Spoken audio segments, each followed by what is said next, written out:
भक्त धन्ना जी का जन्म मुंबई के पास धुआन गांव में एक जाट घराने में हुआ। आपके माता पिता कृषि और पशुपालन करके अपना जीवन यापन करते थे। वह बहुत निर्धन थे। जैसे ही धन्ना बड़ा हुआ उसे भी पशु चराने के काम में लगा दिया। वह प्रतिदिन पशु चराने जाया करता। गांव के बाहर ही कच्चे तालाब के किनारे एक ठाकुर द्वार था जिसमें बहुत सारी ठाकुरों की मूर्तियां रखी हुई थी। लोग प्रतिदिन वहां आकर माथा टेकते व भेंटा अर्पण करते। धन्ना पंडित को ठाकुरों की पूजा करते, स्नान करवाते व घंटियां खड़काते रोज देखता। अल्पबुद्धि का होने के कारण वह समझ न पाता। एक दिन उसके मन में आया कि देखते हैं कि क्या है। उसने एक दिन पंडित से पूछ ही लिया कि आप मूर्तियों के आगे बैठकर आप क्या करते हो। पंडित ने कहा, ठाकुर की सेवा करते हैं, जिनसे की मनोकामनाएं पूर्ण होती हैं। धन्ने ने कहा, यह ठाकुर मुझे भी दे दो। उससे छुटकारा पाने के लिए पंडित ने कपड़े में पत्थर लपेटकर दे दिया। घर जाकर धन्ने ने पत्थर को ठाकुर समझकर स्नान कराया और भोग लगाने के लिए कहने लगा। उसने ठाकुर के आगे बहुत मिन्नतें की। धन्ने ने कसम खाई कि यदि ठाकुर जी आप नहीं खाएंगे तो मैं भी भूखा ही रहूंगा। उसका यह प्रण देखकर प्रभु प्रकट हुए तथा रोटी खाई व लस्सी पी। इस प्रकार धन्ने ने अपने भोलेपन में पूजा करने और साफ मन से पत्थर में भी भगवान को पा लिया।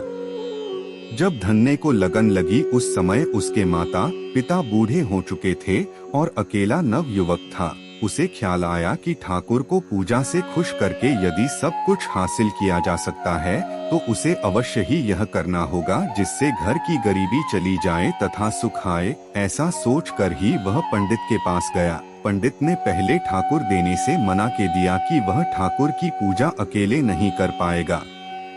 दूसरा, तुम अनपढ़ हो। तीसरा, ठाकुर जी मंदिर के बिना कहीं नहीं रहते और नहीं प्रसन्न होते, इसलिए तुम जिद मत करो और खेतों की संभाल करो। ब्राह्मण का धर्म है पूजा पाठ करना, जाट का कार्य है अनाज पैदा करना। परंतु धन्ना टस से मस न हुआ। अपनी पिटाई के डर से पंडित ने जो सालीग्राम मंदिर में फालतू पड़ा था उठाकर धन्ने को दे दिया और पूजा पाठ की विधि भी बता दी।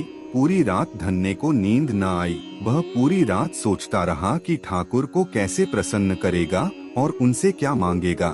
सुबह उठकर अपने नहाने के बाद ठाकुर को स्नान कराया। भक्ति भाव से बैठकर लस्सी रिड़की व रोटी पकाई। उसने प्रार्थना की, हे प्रभु, भोग लगाओ। मुझ गरीब के पास रोटी, लस्सी और मक्खन ही है और कुछ नहीं। जब और चीजें दोगे तब आपके आगे रख दूंगा। वह बैठा ठाकुर जी को देखता रहा। अब पत्थर भोजन कैसे करे। पंडित तो भोग का बहाना लगाकर सारी सामग्री घर ले जाता था, पर भले बालक को इस बात का कहाँ ज्ञान था। वह व्याकुल होकर कहने लगा कि क्या आप जाट का प्रसाद नहीं खाते? दादा तो इतनी देर नहीं लगाते थे। यदि आज आपने प्रसाद न खाया तो मैं मर जाऊंगा, लेकिन आपके बगैर नहीं खाऊंगा। प्रभु जानते थे कि यह मेरा निर्मल भक्त है, छल कपट नहीं जानता।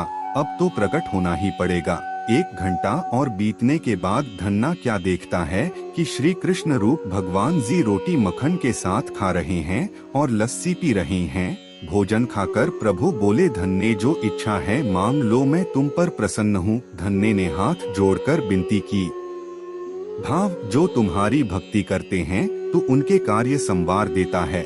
मुझे गेहूँ, दाल व घी दीजिए, मैं खुश हो जाऊंगा। यदि जूता, कपड़े, 7 प्रकार के अनाज, गाय या भैंस, सवारी करने के लिए घोड़ी तथा घर की देखभाल करने के लिए सुंदर नारी मुझे दें। धन्ने के यह वचन सुनकर प्रभु हंस पड़े और बोले, यह सब वस्तुएं तुम्हें मिल जाएंगी। प्रभु बोले, अन्य कुछ? प्रभु, मैं जब भी आपको याद करूं आप दर्शन दीजिए।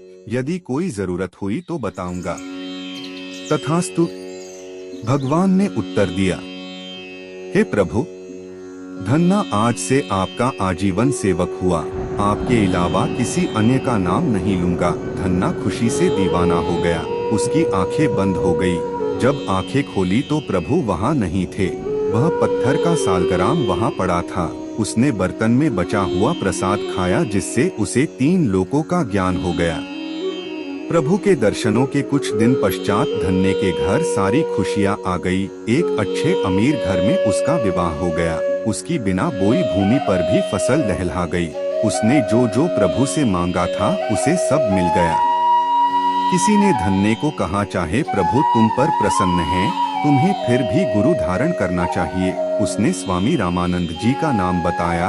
एक दिन अचानक ही रामानंद जी उधर से निकले। भक्त धन्य ने दिल से उनकी खूब सेवा की तथा दीक्षा की मांग की। रामानंद जी ने उनकी विनती स्वीकार कर ली और दीक्षा देकर धन्य को अपना शिष्य बना लिया। धन्ना भगवान के नाम का सुमिरन करने लगा।